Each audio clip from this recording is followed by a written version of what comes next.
காலையெல்லாம் வழி நடந்த பிறகு காஞ்சி நகர் இன்னும் ஒரு காத தூரத்தில் தான் இருக்கிறது என்று பரஞ்சோதி தெரிந்து கொண்டு சற்று இலைப்பாரி செல்லலாம் என்று சாலையோரத்தில் ஒரு மரத்தடியில் படுத்துக்கொண்டான். அவனுடைய தலைமாட்டில் மூட்டையும் அவன் பக்கத்தில் வேலாயுதமும் கிடந்தன. சிறிது நேரத்துக்கெல்லாம் சாலையோடு ஒரு புத்த சந்நியாசி வருவதை அவன் பார்த்தான்.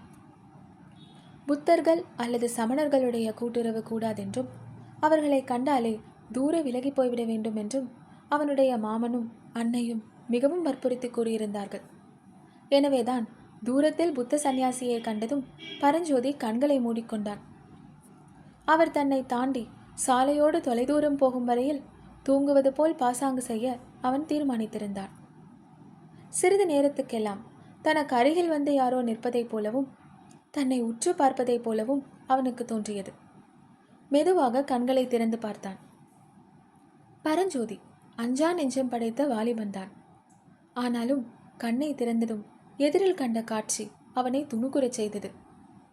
புத்த சந்நியாசி அவனுக்கு அருகில் வந்து நின்று உற்று பார்த்து கொண்டிருந்தார். அவருடைய முகத்தோற்றம் அவனுக்கு அச்சத்தை அளித்தது. அதை காட்டிலும் அவர் கையில் வாளை பிடித்து தலைகீழாக தொங்கவிட்டு கொண்டிருந்த பாம்பு அதிக அருவருப்பையும் பயங்கரத்தையும் அளித்தது. 5 அடி நீளமுள்ள நாகசர்ப்பம் அது. ஆனால் உயிரில்லாதது. அதனுடைய உடலில் இரத்தம் கசிந்தது. பரஞ்சோதி பரபரப்புடன் எழுந்து, அடிகளே, இது என்ன வேடிக்கை? எதற்காக செத்த பாம்பை கையில் பிடித்துக் கொண்டிருக்கிறீர்கள்? தூர எறியுங்கள் என்றான்.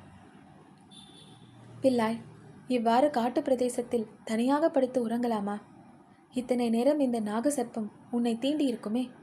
நல்ல சமயத்தில் நான் வந்து இதை அடித்தேனா நீ பிழைத்தாயோ என்று சொல்லிவிட்டு புத்த சந்நியாசி அந்த செத்த பாம்பை தூர எறிந்தார்.